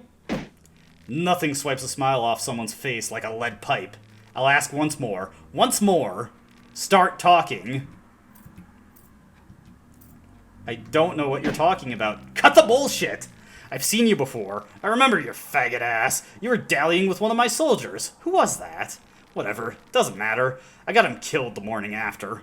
Let's try this again. Start talking. Look, nobody sent me. Yep, and I accidentally ticked him off. You can talk him out of this. However, Caligura is not that threatening, to be honest with you. It's funny that I said we probably weren't going to run into him, and then we did. We can just take his pipe arm out, no problem. And then let's just rev up to punch his torso. Honestly, he's probably not going to get another chance to go after this turn, so... yeah, he is no threat at all. You can talk him out of attacking you. But he decided that that was not going to be the way to go. Now, upon killing him, we got a Decrepit Soul. We also get all of his equipment, plus some food items. And, well, you know what, just to add insult to injury. Should have messed with a different person, Caligura, or not at all. Well, that takes him out of the picture. Now that he's taken care of, we can rest uncontested. I did not expect that event to happen. I did not know that could happen while someone was in your party. Hey, it's Prehevil. And, woof. Well, one of those is our fault. Welcome back. Seems that you're very much acquainted with your fellow contestants already. Very delightful to see such progress already. Keeping up the pace. The festival won't last forever. What's going on? Since the 12 of you are such late additions to the party, your days are already running short. The festival will see its climax in just 3 days. That's how long you have time. Use it wisely. Well, what happens in 3 days? My master has a short attention span. If any other of the 13 contestants are still around when the midnight hits on day 3, well, I guess you'll just have to wait and see. However, it is not advised to wait until that. Do you mean I have to kill the other contestants? What you do and what you don't is entirely up to you, of course. Do you want to kill your fellow contestants? No, not really. Most of them are nice people. But enough about that. Let us proceed to the services I can provide. How may I best aid you in your quest? And in the world of dreams, Prehevil will allow us to save our game, but we can also use the Hexen. This is where we get new skills. Now, normally, you only have access to the skills tied to your character's soul. In this case, we have access to all of Marco's skills, but because we happen to kill Caligura, we have access to his skills. Steel happens to be on his section of the Hexen, which is pretty good to actually have, though I'm not going to get it right now, since I legitimately was not expecting to get that. This soul right over here is Karin's soul. As you can see, we have lockpicking off of her soul. Now, this is a little unfortunate. Not able to get the skills I precisely wanted, but let's see. We're going to go for bare-fisted proficiency. We're going to teach that to Marco. If you have another character in your party, you can teach them skills, but I honestly wouldn't recommend it. Save some specific cases. We want Bob and Weave. And we'll take Adrenaline Rush. Now, the skill I really wanted to get is Fast Dance, but unfortunately I have not enough Soul Stones to get it. But it's not the end of the world if we don't get it. Now, with that grabbed, let's make sure to save our game here. Save in a separate file there. And we are going to leave. And now that we've actually made it to a point where we can save our game, this is where we're going to be ending this first edition of Let's Play Fear and Hunger Termina 2. I will probably be updating this more sporadically than I do in my typical series, because as you can see, this is quite an endeavor to record in one sitting. So you can probably expect these updates to come more around the weekend if you are following this in real time, but that will be for when we actually get to the rest of the series. As always, I hope you enjoyed watching, and I hope to see you in the next video, but before I sign off formally, now it's time for us to read a selection of literature. You get a lot of books in this game, and they flesh out the world quite a bit, and quite a few of them are pretty interesting reads, so it'd be a shame to not go over them, but it's a bit of a bad idea to read them when you're just traveling through the world, because the game does progress in its time while you are reading. Your hunger and your mind do decrease while you're reading, so I want to make sure to go over these while we are not under the pressure, and right after I saved, that's the best time to read these, since this isn't gonna stick anyway. So first, let's take a look at our photo album here. Humble little album containing all the photos you've collected through the years. Let's just read through 5 different books. Let's see, so this is actually a New Game Plus item. This has ending photos for you. We're going to ignore this for right now and leave the photo album. A real book, though, is The 4 Ages of History. The 4 Ages of Modern History. The modern age of and modern chronology begins from the birth of our Lord, the Ascended One, Almer. There are many fabricated religious texts about Almer, but there is enough evidence to prove that Almer did indeed exist as a real person at the time. His birth would mark as the First Age. The Second Age started from the reign of the so-called New Gods in the year 410. There are texts about different new gods prior to this event, and the concept did exist in ancient times as well, but this group of people included the famed warlord from the Eastern Sanctuaries, Nasra the Great. This alone made this group more distinguished compared to the ones that came before. Their world order started a slow decline a few hundred years after their deaths, only to be ended by the Fellowship around year 800. The popular book, The Fellowship, inspired the contemporary people of the time and lifted 4 people of the Fellowship, Francois, Chambara, Nilvan, and Valtiel, to a near godlike status. Their age would last until the end of the 16th century. The Western world was in a dark age at the time, and out of nowhere appeared a new idol of worship, the god of fear and hunger. People forgot the teachings of the old times of diseases and death and turned on to this new savior. The appearance of the god of fear and hunger started the 4th age, in which mankind had to learn to adapt and evolve. As times have progressed, we are still living according to this ideology.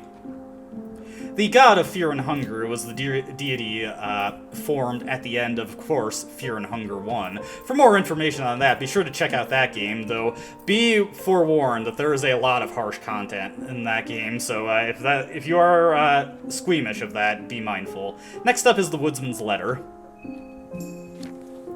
The beast has entered this house. It is not my property any longer. The beast took my wife. It took my dignity. It took my faith. If it wasn't the full moon, I would let it take my life as well by my own hand.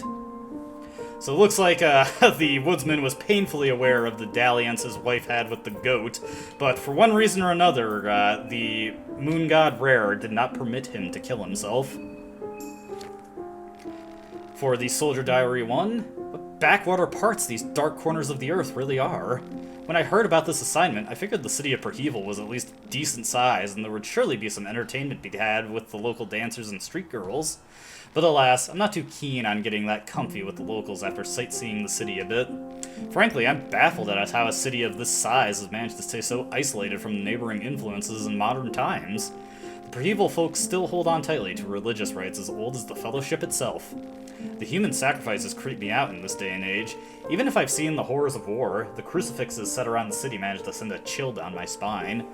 So it seems that the nature of human sacrifice is not widely prescribed to in the Fear and Hunger universe, and it is definitely strange that Prehevil is doing it. Next up is Alchemilla Volume 3, a book for experienced level alchemy. It contains recipes for the light blue vial and the brown vial. The experienced level of alchemy, Alchemilla Volume 3. The effects of different colored alchemic substances are listed here. Recipes for intermediate alchemy. Blue plus pep pills equals super senses. Blue plus blue equal greater healing. That one's actually slightly false. It's actually light blue plus pep pills that give you the brown vial.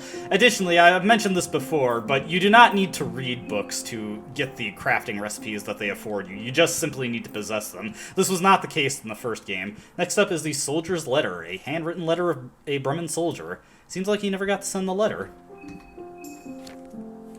Dear Gisela, I write this letter in great sadness. I'm afraid I will have to postpone my return to your loving bosom. Even if the Great War is supposedly over, our tasks seem to be anything but. After running around following orders that would sicken every sane person who had not witnessed the horrors of war, I think I finally started to see the red line our Kaiser has been following along.